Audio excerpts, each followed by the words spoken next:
இயேசு கிறிஸ்து நாமத்தின் நன்மையும் கிருபையும் சமாதானம் உண்டாவதாக.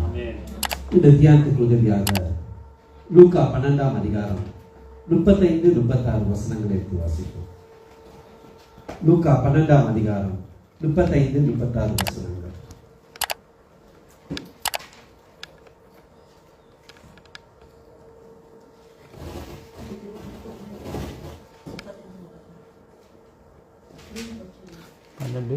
பன்னெண்டு 35-36 டக்குனு வாசி. உங்கள் அறைகள் கட்டப்பட்டதாகவும் உங்கள் விளக்குகள் எரிகின்றதாகவும் தங்கள் எஜமான் கல்யாணத்தில் இருந்து வந்து தட்டும் போது உடனே அவருக்கு திறக்கும்படி எப்பொழுது வருவார் என்று காத்திருக்கிற மனுஷருக்கு ஒப்பாகவும் இருங்கள். இந்த நாளிலும் ஆண்டவராகிய இயேசு கிறிஸ்து இந்த லூக்கா 12ஆம் அதிகாரத்தை நீங்கள் வீட்டில் போய் வாட்சி பாருங்கள். நாங்கள் வருகைக்கு எப்படி ஆயத்தப்பட வேண்டும் என்று ஆண்டவர் இங்கே 3 காரியங்கள் சொல்வதை நாங்கள் பார்க்கிறோம். இந்த நாளில் தேவ செய்தி அறைகள் கட்டப்படட்டும் என்ற தலைப்பில் எங்களோடு பேச விரும்புகிறேன். ஆண்டவராகிய இயேசு கிறிஸ்து பொது ஜனங்களோடு பேசிய செய்திகளும் உண்டு, சீசரிடம் பகிர்ந்து கொண்ட செய்திகளும் உண்டு.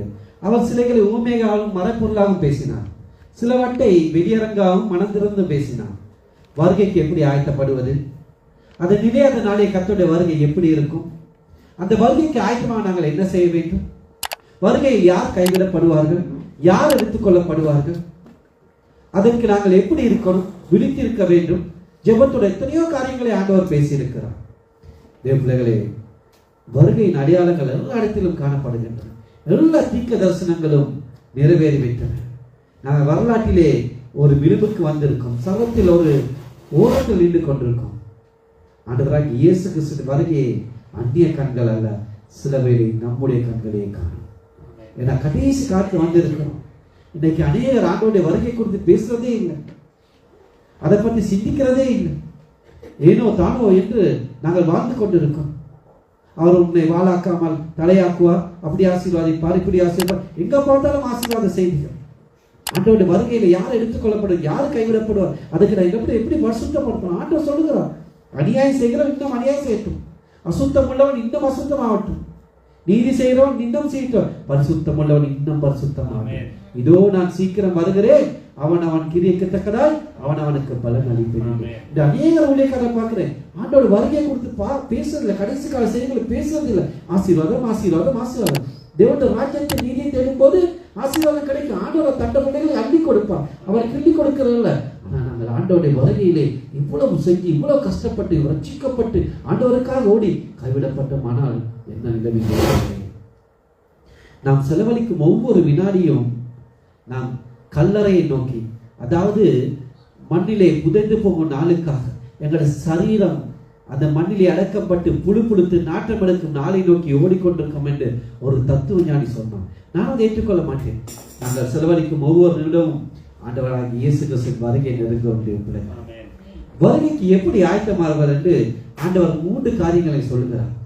முதல்ல சொல்லுகிறார் என்ன தெரியுமா? உங்கள் அறைகள் கட்டப்பட்டதா இருக்கணும். எங்கள் அறைகள் கட்டப்பட்டதா இருக்குதா? நான் சொல்லக்குள்ள உங்களுக்கு வரணும். 2வது, உங்கள் விளக்குகள் எரிகிறதா இருக்கணுமா? எங்களுடைய விளக்குகள் எரிகிறதா இருக்கணுமா? 3வது, அப்பர் எப்போது வருவார் என்று அவருக்காக நாம் காத்திருக்கணும். இந்த 3 காரியங்கள் எங்கிட்ட இருக்கிறதா? ஆண்டவர் வரைக்கும் எதிர்கொள்ள போவோம். எங்கள் அறைகள் கட்டப்பட்டு இருக்கிறதா? எங்கள் விளக்குகள் எரிகிறதா இருக்கிறதா? எப்போது வருவார்? நான் ஜெபிக்கிறோமா? ஆண்டவரே சீக்கிரமாய் வரும், அந்த வருகையில் நான் காணப்படணும், கரைத்து காட்டுறாய் காணப்படணும் எத்தனை பேர் ஜெபிக்கிறோம்? கிறிஸ்தவர்கள் ஆண்டோட வருகை பத்தி இன்று கணக்கு இருக்கிறதே இல்லையே. முதலாவது லூக்கா 12:35 ஏ பகுதி மட்டும் வாசிப்போம். உங்கள் அறைகள் கட்டப்பட்டதாக போதும், உங்கள் அறைகள் கட்டப்பட்டதா இருக்கும் என்று நான் சொல்கிறேன். அதாவது அறைகள் கட்டப்பட்டதா என்று ஆண்டவர் முதலாவது சொன்னார். அறை என்றால் என்ன? அறை என்றால் இடுப்பு. எங்க சர்வத்துல முழு பலன் எல்லாருக்கும் இடுப்பு.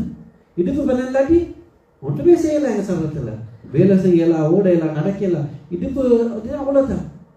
பாருங்க, இந்த ராணுவத்துல யுத்தத்துக்கு ராணுவ வீரர் சென்றார் தானே, முதலாவது பெல்ட் தான் போடுவாங்க. பெல்ட் தான் அவனோட கம்பஸ், அந்த கத்தி, அந்த அவங்க முட்டுகள் எல்லாமே நிறைய எல்லாமே வச்சிருப்பாங்க.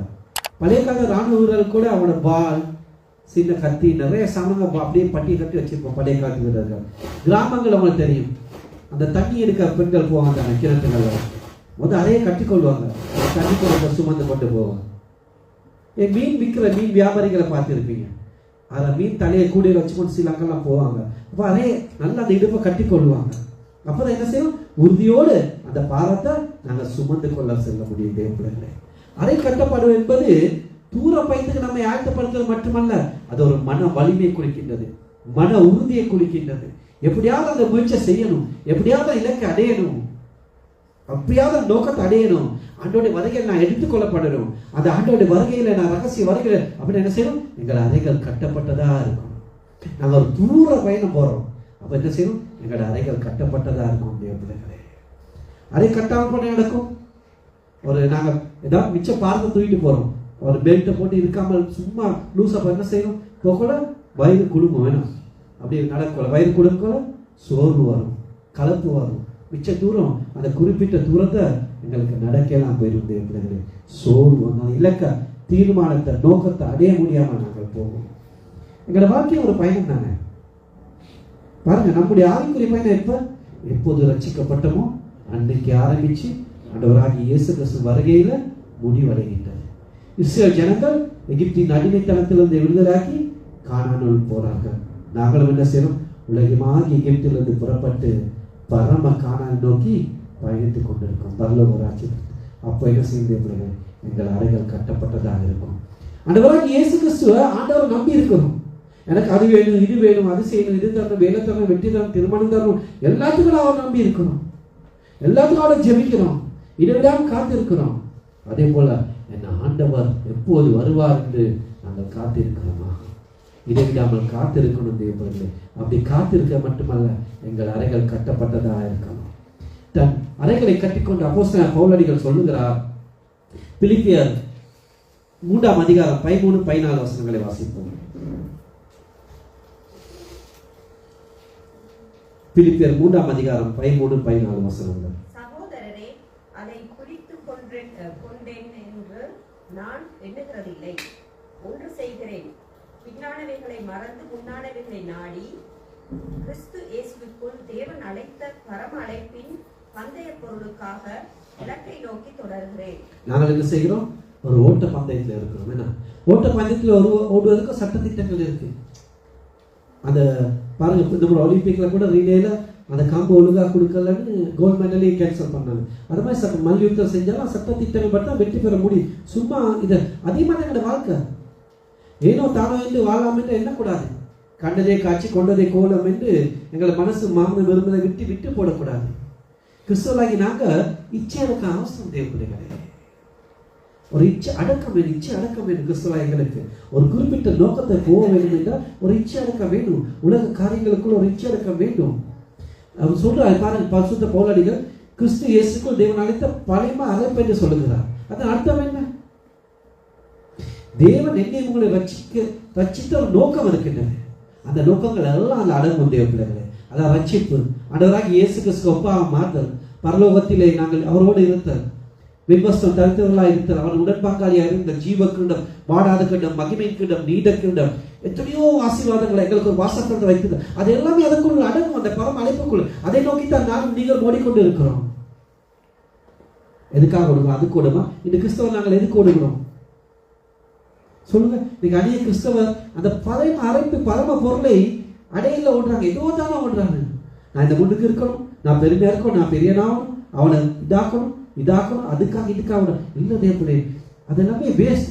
நான் ஓடணும், அதை இலக்காடியணும், ஆண்டோட வருகையில் நான் எடுக்கப்படணும், அந்த ராஜ்யத்தில் கைவிடப்படக்கூடாது. அதுக்காக தான் ஓடுகிறோம்.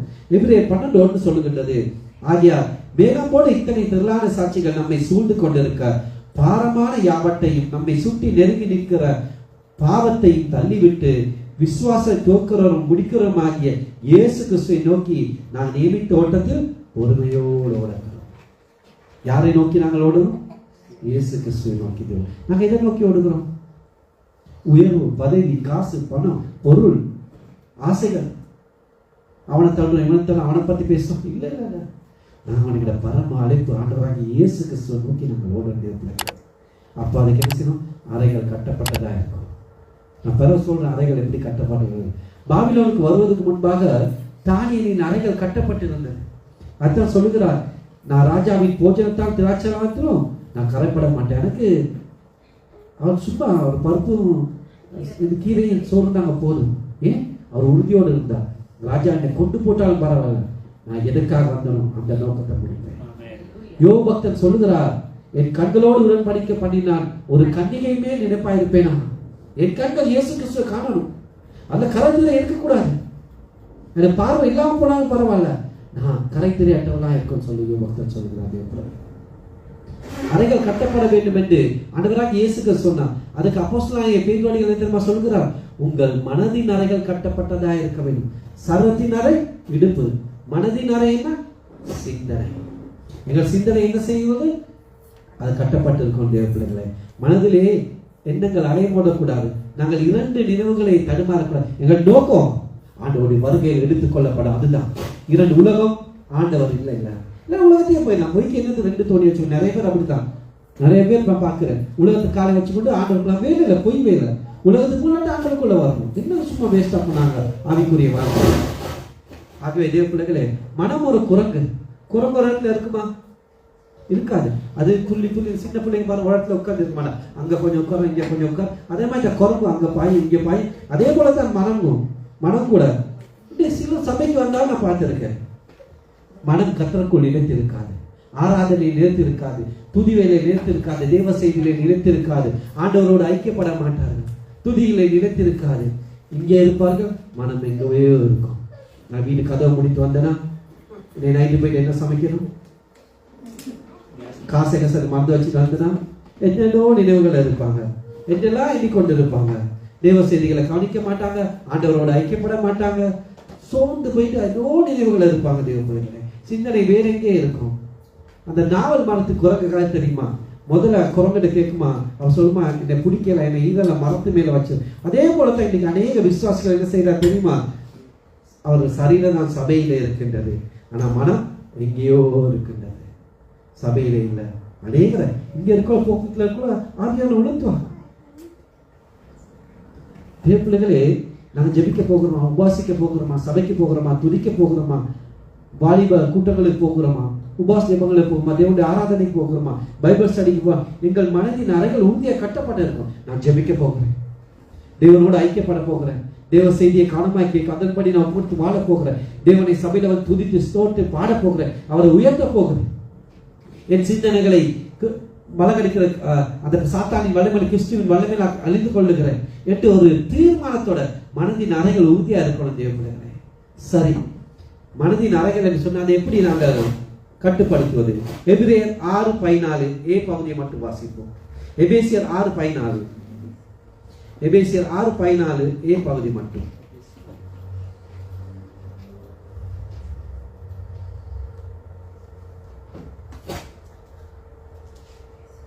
எபேசியர் 6:14 ஏ பகுதி மட்டும்.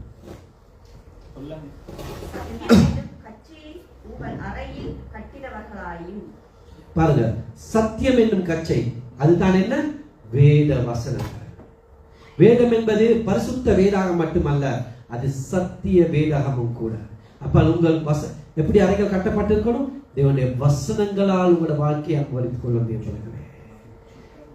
பிலாத்து கேட்கிறார் ஆண்டவர்கிட்ட, சத்தியம் என்றால் என்ன என்று. என்ன கேள்வி பாருங்க. சத்தியமானவரை அவர் முன்னுக்கு பிலாத்து முன்னுக்கு நிற்கிறார். சத்தியத்தை குறித்து சாட்சி கொடுக்க அவர் பூமிக்கு வந்தார். அநேகரை ரட்சிப்பதற்கு இந்த பூமிக்கு வந்தவர். அவரை நானே வழியும் சத்தியமும் ஜீவனும் என்றவர். அவர்கிட்ட போயிட்டு கேட்கிறார், சத்தியம்னால என்ன? ஆண்டவராகிய இயேசு கிறிஸ்து சத்தியம். தேவனான வேதமே சத்தியம், வேதத்தின் வழிகள் சத்தியம். ஆகிய எங்களுடைய ஆவிக்குரிய வாழ்க்கை எப்படி இருக்கணும்? அறைகள் ஆண்டவருடைய வார்த்தை படி, வசனங்கள் படி நான் கட்டணும். தேவ அப்ப எங்கள் அறைகள் கட்டப்பட்டிருக்கும் ஆண்டவருடைய வார்த்தையின் படி வாங்கணும். இந்த பைபிள்ல சொல்லப்பட்ட வசனங்கள் படி நான் வாங்கணும். அவர் சொன்னார், இவர் சொன்னார், உலக காரியங்கள் படியில. அப்பதான் எங்கள் அறைகள் கட்டப்பட்டதா இருக்கும். பாருங்க, போர்க்காலத்து ஆயுதங்கள் நீங்க வாசிக்கலாம். அதுல முதல் என்ன சொல்லப்பட்டது? சத்தியம் என்னும் வார்க்கச்சை என்று எபேசியர் 2 பார்க்கலாம். சத்தியத்தை நாங்கள் உறுதியா பற்றிக் கொள்ளணும். சத்தியம் என்றால் ஆண்டவராகிய இயேசு கிறிஸ்து வார்த்தையானவர், வார்த்தை. ஆண்டவராகிய இயேசு கிறிஸ்து அந்த வார்த்தையை நம்ம உறுதியை பற்றிக் கொள்ளணும். அப்போதான் அந்த வார்த்தைகளை உறுதியை பற்றிக் கொள்ளும். நாங்க வார்த்தைகள் உண்மையா இருந்தால் தான் ஆண்டவர் எங்களுக்குள் உண்மையா இருப்பார். எங்கள் அனுதின வாழ்க்கையை நான் சத்தியத்தை பயன்படுத்த வேண்டும். ஆண்டவராகிய இயேசு கிறிஸ்து பயன்படுத்த வேண்டும். ஒவ்வொரு காரியங்களிலும் எண்ணங்கள் எங்களை அப்படியே சத்தியத்தை கொண்டு சோதிக்கும் போது நாங்கள் வலிமை பெற்று பாதுகாப்பு அடைவோம். அப்பதான் எங்கள் அறைகளை கட்டப்பட முடியும். ஆண்டவராகிய இயேசு கிறிஸ்துக்குள்ளாய். அவர் தான் சத்தியம், அவர் தான் வார்த்தை. அவருக்கு இன்னொரு பேர் வார்த்தையானவர், சத்தியமானவர். சிலருடைய அநேக பாருங்க வேதத்தின்படி தங்கள் வாழ்க்கை அமைத்துக் கொள்வது அனுபவங்களிலும் சொப்பனங்களிலும் அவர் சொன்னார் இவர் சொன்னார் என்று தங்கள் வாழ்க்கையை கட்டி எடுப்பார்கள், தீர்மானம் எடுப்பார்கள். அநேக சொப்பனங்களும் தரிசனங்களும் ஆலோசனைகளும் எல்லாமே வேத வசனத்துக்கு முரண்பட்டதாக இருக்கின்றது பிள்ளைகளே. ஆகவே வேத வசனத்துக்கு புறம்பான என்ன இருந்தாலும் யார் சொன்னாலும் அதை நாங்கள் புறம்பே தள்ளி போடணும். என்று நிறுத்தி கொடுக்கிறது என்னது? சத்திய வசனம் மட்டும்தான் தேவ பிள்ளைகளே. ஆண்டவருடைய வார்த்தை மட்டும் நிலைத்திருக்கும். வானமும் பூமியும் ஒளிந்து போகும், கர்த்தருடைய வார்த்தைகளே ஒருபோதும் ஒளிந்து போடுவதில்லை. ஆகவே உலகத்தில் ஆயிரக்கணக்கான மதஸ்தாபர்கள் இருந்தாலும் மதங்கள் இருந்தாலும் சத்தியமாகிய இயேசு கிறிஸ்துவை ஜெயம் பெறுவார். சத்தியமாகிய கிறிஸ்துவை ஜெயம் பெறும். ஆகிய எங்கள் அறைகள் கட்டப்பட்டதாக இருக்க எப்படி கட்டப்பட்டு இருக்கணும்? மனிதன் அறைகளும் சிந்தனைகளும் சத்தியம் என்னும் கச்சையால், சத்தியம் என்றால் ஆண்டவராகிய இயேசு கிறிஸ்து ஆண்டவருடைய வார்த்தையினால் கட்டப்பட்டு இருக்கின்றீர்கள். அந்த வார்த்தைகள் கட்டப்பட்டு அப்படியே நாங்கள் அந்த ஓட்டத்தை, நான் நியமித்த ஓட்டத்தை, அந்த பரம அழைப்பின் பந்தய பொருளை நோக்கி ஓடும் போது தான் தேவ பிள்ளைகளை எங்கள் அறைகளை கட்டப்பட்டு ஸ்ட்ராங்கா அந்த குறிப்பிட்ட தூரத்தை ஓடி முடிக்க முடியும். பொறுமையோடு நாங்கள் போகணும் தேவ பிள்ளைகளை. எங்கள் அறைகள் கட்டப்படவில்லாவிட்டால் அந்த சத்தியம் என்னும் கட்சியால் ஆண்டவருடைய வருகையிலே நாங்கள் எடுத்துக்கொள்ளப்பட முடியாது. இரண்டாவது, லூக்கா 12ஆம் அதிகாரம் 35ஆம் வசனம் பி பகுதியை மட்டும் வாசிப்போம். லூக்கா 12:35.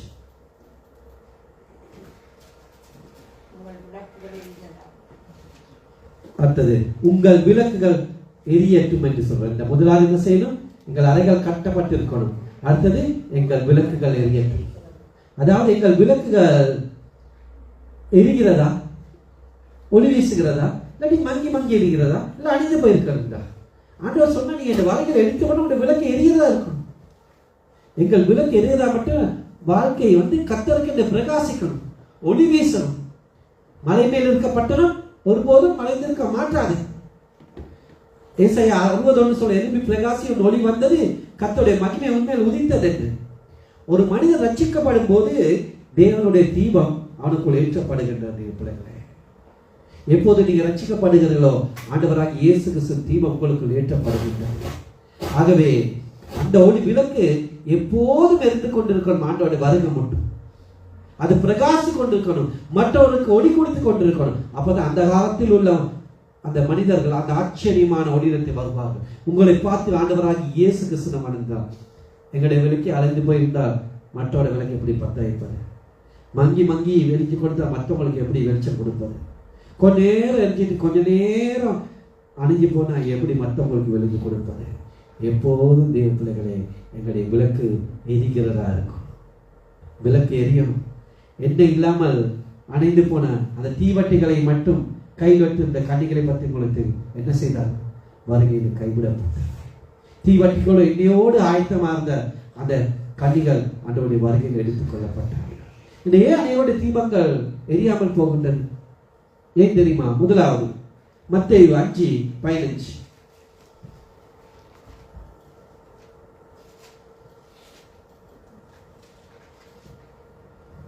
விளக்கை கொளுத்தி மரக்காலால் மூடி வைக்காமல் விளக்கு தண்டின் மேல் வைப்பார்கள், அப்பொழுது அது வீட்டில் உள்ள யாவருக்கும் வெளிச்சம் கொடுக்கும்.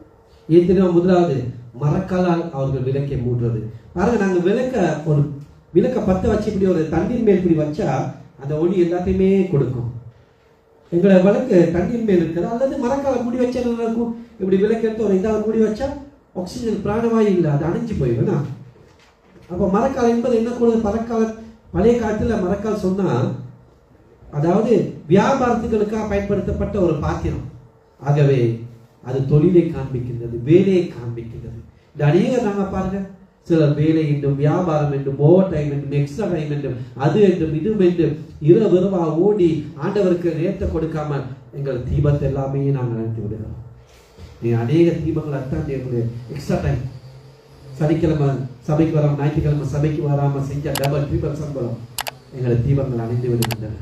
கொஞ்ச கால வாழ்க்கை ஜெயிப்பதற்கு, வேதம் வாசிப்பதற்கு, சபை கூடி வருவதற்கு, வேத வகுப்புகளை கலந்து கொள்வது, உபவாச ஜபங்களை கலந்து கொள்வது, வாலிப ஐக்கியங்களை கலந்து கொள்வதற்கு, ஆண்டவருடைய பாதத்தில் இருப்பது, வேதத்தை வாசிப்பதற்கு, ஜெபிப்பதற்கு, துதிப்பதற்கு, ஆண்டவரோடு பேசுவதற்கு, ஆண்டவர் சொல்வதை கேட்பதற்கு, உபவாசிப்பதற்கு நேரம் இல்லை. எக்ஸ்ட்ரா வேலை, எக்ஸ்ட்ரா காசு, பணம் பணம். தேவனுடைய சமூகத்துக்கு நாங்கள் வரமாட்டோம். தேவ பிள்ளைகளே, அப்போதான் சோர்வு தாக்குகிறது, பிரச்சனைகள் வருகின்றன.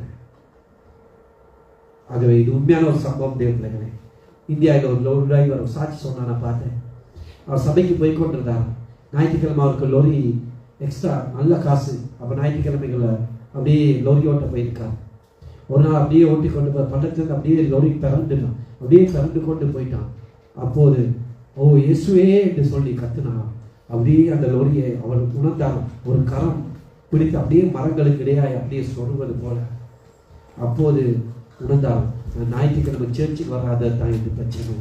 அண்டையிலிருந்து ஒழுங்காய் ஆண்டவருக்காக எழுந்து பிரகாசம் இந்த ஒரு பெரிய ஊழியக்காராக இருக்கிறார். அதே போல ஆகிய முதலாவது நீங்கள் அநேக எங்களுடைய விளக்குகள் எரிய காரணம், நாங்கள் விளக்கு கொண்டுனா மரக்காலினால் மூடுகிறோம். மரக்காலினா வேலை, எக்ஸ்ட்ரா டைம், ஓவர் டைம் என்று மூடுகிறோம். ரெண்டாவது லூக்கா 8:16.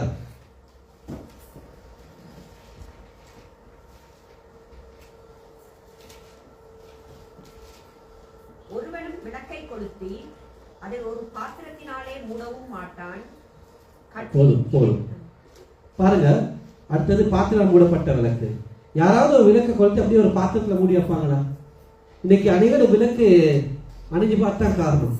பாத்திரம் என்பது குடும்ப வேலைகளை கொடுக்கின்றது. இந்த பாருங்க, சில சகோதரர் காலையிலிருந்து நைட் மட்டும் சமையலும் கையுமாக பாத்திரமாக எங்கேயாவது ஒரு புது பாத்திரங்கள், அழகான பாத்திரம் கண்டு அப்படியே வாங்கி அடிக்க வைப்பாங்க.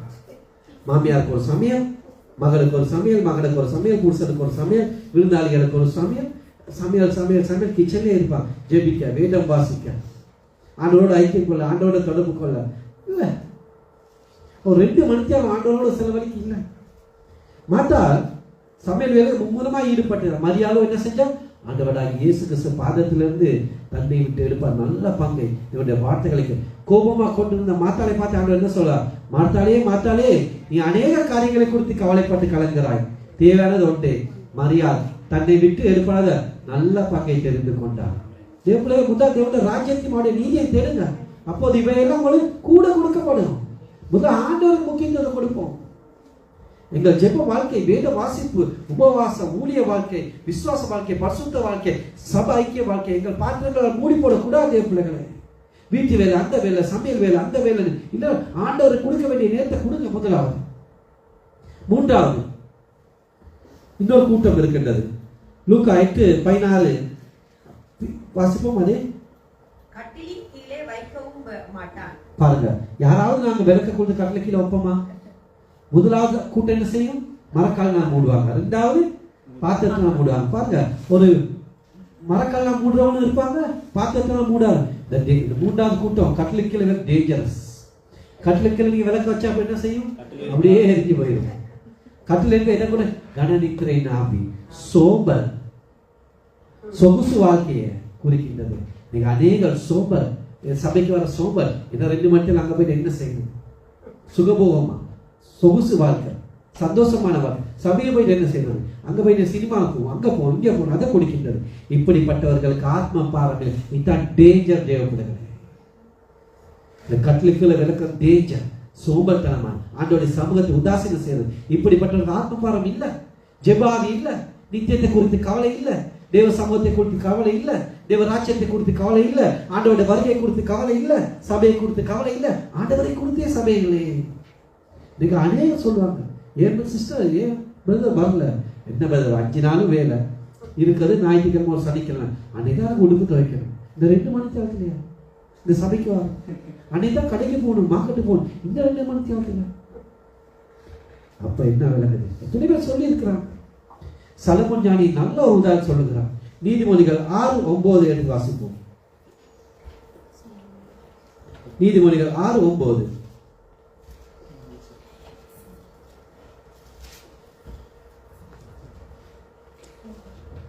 சோம்பேறியே, நீ எவ்வளவு நேரம் படுத்திருப்பாய்? எப்பொழுதும் தூக்கத்தை விட்டு எழுந்திருப்பாய். 6:6.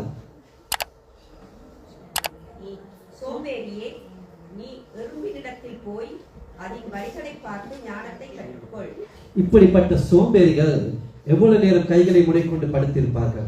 எறும்பிடத்தில் போது அது எறும்பைகளை புத்தி சொல்லுமா, சுறுசுறுப்புனா என்னன்னு எங்களுக்கு அது பிரசங்கம் செய்யுது சலமோனியான்னு சொல்லுங்க.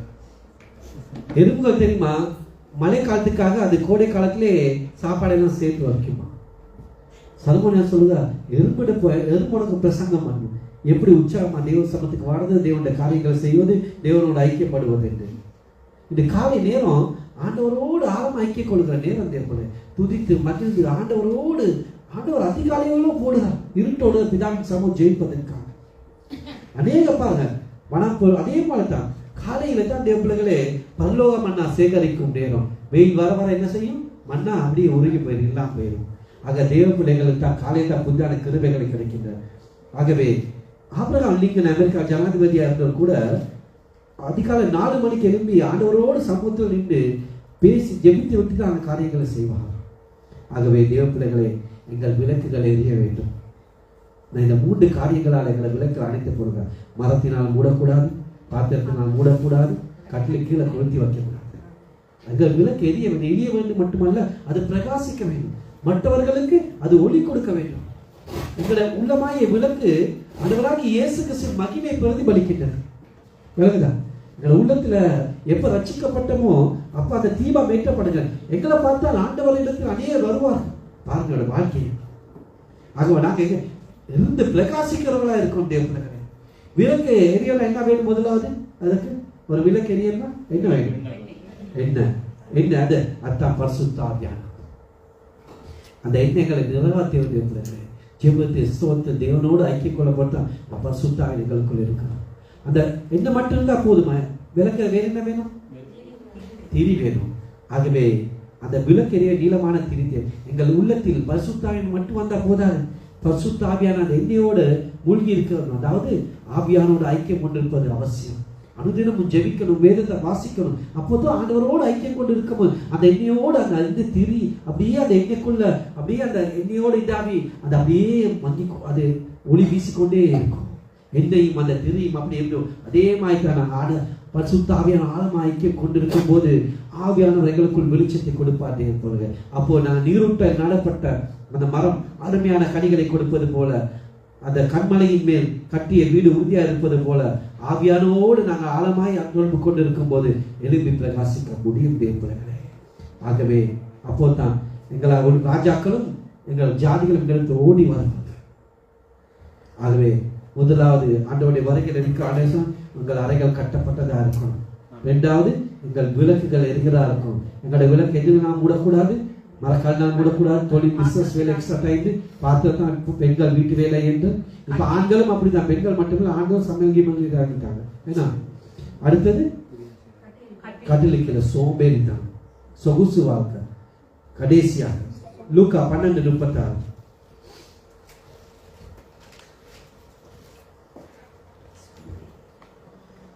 எஜமான் கல்யாணத்தில் இருந்து வந்து தட்டும் போது உடனே அவருக்கு திறக்கும்படி எப்பொழுது வருவார் என்று காத்திருக்கிற மனுஷனுக்கு ஒப்பாகவும் இருங்கள்.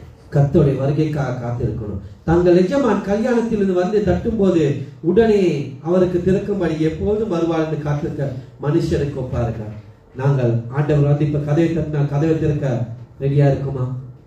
அதுதான் முக்கியம். கர்த்தருடைய வருகை மிக மிக மிக சமீபமாயிட்டது. வருகையின் எல்லா அடையாளங்களும் தீர்க்க தரிசனம் நிறைவேறி விட்டன. எந்த நிமிடத்தில் ஆண்டவருடைய வருகை இருக்கக்கூடுமோ தெரியாது. ஆண்டவருடைய வருகை எப்படி இருக்கும்? திருடன் வருவது போல இருக்கும். திருடன் சொல்லிக் கொண்டு வர மாட்டான், நினையாத நாளிலே வருவான், நினையாத நேரத்திலே வருவான். திருமணத்துக்கு சென்ற ஒரு மனிதன் திரும்பி வருவதற்கு நான் காத்திருப்போம். யாராவது ஒரு வெளியே நிபுணர் அதே போல ஆண்டவருடைய வருகை எந்த நொடிப்பொழுதில் வருவார்கள் எதிர்பார்த்து கொண்டு இருக்கணும். அந்த அப்படி சீடர்களாக நாம் வாழணும். அதுக்கு எங்களை ஆயத்தப்படுத்தணும். தேவர்களே, சும்மா சபைக்கு வந்து ஆண்டவரை தூத்து ஸ்தோத்து போனா மட்டும் சரி வராது. அதுக்கு எங்களை அர்ப்பணிக்கணும், உண்மையாக வாழணும், கலைஞரை அட்டவராக இருக்கணும். ஆண்டவர் வந்து கதவை தட்டும் போது அவருக்கு உடைய கதவை திறக்கும்படி வண்ணமாய் இந்த உலகத்தில் எல்லா சுமைகளை வெளிப்பட்டவர்களா இருக்கணும். எந்த தடையும் எங்களுக்கு இருக்கக்கூடாது, ஆயத்தமா இருக்கணும். இன்னைக்கு சபைக்குள்ளே நாங்க அவரோட இவர் சண்டை பிரச்சனை பண்ணி எப்படி ஆண்டவர் வந்தா இன்னைக்கு இதாகும் சொல்லுங்க. நானும் என் மனைவி சண்டை பிடிப்பேன், பிடிச்சா நான் உடனே நாத்த முதல் மன்னிப்புக்கிறேன். ஏன் போய் சொல்லணும்? அவன் மன்னிப்பிக்கவே மாட்டான், நாத்த மன்னிப்பேன். ஏன்னா ஆண்டவர் வந்தா நான் போகணும். யாரும் கூட நான் வந்து என்ன யாரை எனக்கு எவ்வளவு பேர் துரோகம் செஞ்சாலும் எவ்வளவு பேர் என்ன பேசணும், நான் உடனே மன்னித்து ஆண்டவர் ஜெயிப்பேன். ஆண்டவரை அவர்கள் மன்னி, அவர்கள் அறியாம செய்கிறார்கள். ஏன்னா ஆண்டோட வருக சூழ்நிலை இப்ப வரும். ஆனா எத்தனை பேர் இன்னைக்கு சபைக்குள்ள கைகளை கொடுக்கறது இல்லை, பேசுறது இல்லை, ஒரு பிரைஸ்லோட் சொல்றது இல்லை. எனக்கு தான் புரியல, அவர் கிறிஸ்தவர்களா வேதத்தின்படி வாழ்கிறார்களா? எத்தனை சபைகளில் ஒருவருக்கு ஒரு பேசுறது இல்லை, கை கொடுக்கறது இல்லை. எப்படி ஆண்டோட வருகையில் எடுக்கப்பட போகிறாங்க? ஆனா எல்லா செய்யும் திருவிழந்து கூட இருக்கிறாங்க. இந்த பரிசுத்த நியமத்தை கூட தேவர்களே எதா இருந்தாலும் கூட நான் ஒப்புறவன் ஆண்டவர் சொல்லுகிறார். ஆக ஆண்டவர் இன்னைக்கு வந்து கதவை தட்டுறாரு. ஆண்டோடைய வருகை வருது. வருகை எப்படி போகுது? என் பாரங்களை வைத்துக்கொண்டு, சுமைகளை வைத்துக்கொண்டு, அவரோட பிரச்சனை, இவரோட பிரச்சனை, அவரோட சண்டை, அவரை மன்னிக்க முடியாது, இவரோட நான் எப்படி போவேன்? எல்லாமே வேஸ்டே ஆயிருமே தேவ பிள்ளைகளே. எங்களுடைய இருதயங்கள்லாம் என்னை உங்களை நேசிக்க அந்த ஆண்டவருக்காக காத்து இருக்கணும் தேவ பிள்ளைகளே. உடனடியாக அவரை கதவை திறக்க நாங்கள் ஆயத்தமா இருக்கணும். கடைசியாக உன்னத பாட்டுகள் 2ஆம் அதிகாரம் 11-13 எடுத்து வாசிப்போம். உன்னத பாட்டுகள் அத்தேவலாக நான் வாசிக்கிறேன். இதோ மாரிக்காலம் சென்றது, மழை பெய்து ஒழிந்தது, பூமியிலே புஷ்பங்கள் காணப்படுகின்றது, குருவிகள் பாடுங்காலம் வந்தது, காட்டுப்புறாவின் சத்தம் நம்ம தேசத்தில் கேட்கப்படுகிறது, அத்திமரம் காய் காத்தது, திராட்சை கொடிகள் பூப்பூத்து வாசனை பரமத்து, என் பிரியமே என் ரூபதியை நீ எழுந்து வா என்று ஆண்டவர் சொல்லுகிறார். தேவ பிள்ளைகளே, இந்த உலகம் மக்களுக்கு இரையாக வைக்கப்பட்டிருக்கின்றது. உலகம் அது ஆசை இச்சைகள் நாம் பார்க்கிறது எல்லாமே ஒரு நாள் அழிந்து போகும். இந்த வானம் அப்படியே சுருங்கி பொட்டலம் போல போயிடும். இந்த அழகு எல்லாமே இல்லாம போயிடும். இந்த உலகத்தை போல 40,000 உலகங்கள் இருந்தாலும் அதை அழிக்கக்கூடிய அளவு இன்றைக்கு உலக நாடுகள் அணு ஆயுதங்களை கண்டுபிடித்திருக்கின்றது தேவ பிள்ளைகளே. ஆகிய உலகத்தின் முடிவும் ஆண்டவராகிய இயேசு கிறிஸ்து வருகையும் மிகவும் சமீபமாயிட்டது. கர்த்தராகிய இயேசு கிறிஸ்துவே வாரும், என் தேசமே தீவிரியும் என்று அவரோடு நாங்கள் அன்போடு அழைக்கணும். புதிய ஏற்பாட்டு சீசர் என்ன சொல்ல அவரோடு பார்த்து, மாரநாதா கர்த்தர் வருகிறார் என்று வாழ்த்துகிறார்கள். நாங்களும் அப்படியே வாழ வேண்டிய பிள்ளைகளே. யோபு பக்தர் சொல்லுகிறார், என் மீட்பர் உயிரோடு இருக்கிறார், அவர் கடைசி நாளில் பூமி மேல் நிற்பார் என்றும் நான் அறிந்திருக்கிறேன். என் தேவனை பார்ப்பேன், அவரை நானே பார்ப்பேன், அந்நிய கண்கள்ல என் கண்களே அவரை காணும். அப்படி சொல்ல நாங்கள் ஆயத்தமா இருக்கோம். அந்நிய கண் இல்ல, நான் என் ஆண்டவர் வந்து கதவை தட்டும் போது என் கண்ணு பாடும், நான் கரை திரையற்றவனாய், இந்த உலகத்தின் பாரமான சுமைகள் எல்லாம் இல்லாதவனாய் என் ஆண்டவரை காண்பேன் அப்படி சொல்ல தேவர்களே. கடைசியாக லூக்கா 12ஆம் அதிகாரம் 37-40 வாசி முடிப்போம். லூக்கா 12ஆம் அதிகாரம் 37-40 மட்டும். எஜமான் வரும்போது விழித்திருக்கிறவர்களாக காணப்படுகிற ஊழியக்காரரே பாக்கியவான்கள். அவர் அறை கட்டிக்கொண்டு அவர்களை பந்தி இருக்க செய்து சமீபமாய் வந்து அவர்களுக்கு ஊழியம் செய்வார் என்று மெய்யாகவே உங்களுக்கு சொல்லுகிறேன். அவர் 2ஆம் சாமத்திலாவது 3ஆம் சாமத்திலாவது வந்து அவர்கள் அப்படியே இருக்க கண்டால் அவ்வூழியக்காரர்கள் பாக்கியவான்கள். திருடன் இந்நேரத்தில் வருவான் என்று வீட்டெஜமானுக்கு தெரிந்திருந்தால் அவன் விழித்திருந்து தன் வீட்டை கண்ணமிட விட்டான் என்று அறிந்திருக்கிறீர்கள். அந்தபடியே நீங்கள் நினையாத நேரத்தில் மனுஷகுமாரன் வருவார், ஆகையால் நீங்களும் ஆயத்தமாய் இருங்கள் என்றார். ஆமென். அந்தபடியே நீங்கள் நினையாத நேரத்தில் மனுஷகுமாரன் அருமை ஆண்டவர் எனக்காக உங்களுக்காக ஜீவனை விட்டு ஆண்டவர் வருவார். ஆகவே என்ன செய்யணும்? நாங்கள் ஆயத்தமா இருக்கணும் தேவ பிள்ளைகளே. ஆகவே என்ன, எஜமான் கல்யாணத்திலிருந்து வந்து தட்டும் போது உடனே வருவார். ஆகவே எஜமான் வரும்போது விழித்திருக்கிறவராக காணப்படும்.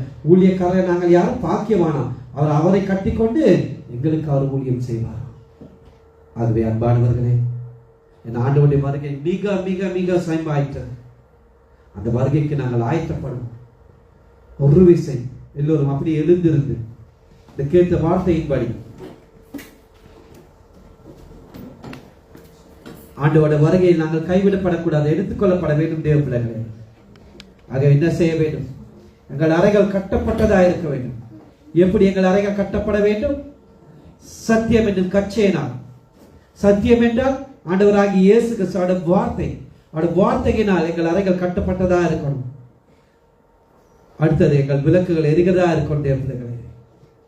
அந்த விளக்குகள் எரிந்து பிரகாசிக்கிறார், ஒளி வீசுகிறதா, மற்றவர்களுக்கு அது பிரகாசமான.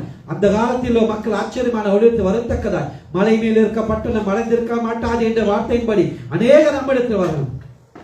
அந்த விளக்க மரக்கல்லினால் மூடக்கூடாது. அதாவது தொழில், வேலை, extra time, over time, extra காசு மூடக்கூடாது. பாத்திரத்தினால் மூடக்கூடாது. சமையல் வேலை, அது வேலை, வீட்டு வேலை, இந்த வேலை கட்டளைக்கில வைக்கக்கூடாது. சோம்பல், சுகமான வாழ்க்கை, சொகுசு வாழ்க்கை, களியாட்டங்களினாலே இதாக்கூடாது பிள்ளைகளை. ஆண்டவருக்காக எழுந்து பிரகாசிக்கணும். அடுத்தது நிஜமா என் அருமை ஆண்டவர் எனக்காக உங்களுக்காக ஜீவனை விட்டு ஆண்டவர் எப்போது வருவார் என்று எப்போது விழித்திருக்க வேண்டும் தேவ பிள்ளைகளை. ஆயத்தமா இருக்க வேண்டும். இத்தகைய காரணங்களுக்காக நாங்கள் ஆயத்தமா இருக்கணும். ஆக எல்லோரும் சொல்லுமா, ஆண்டவரே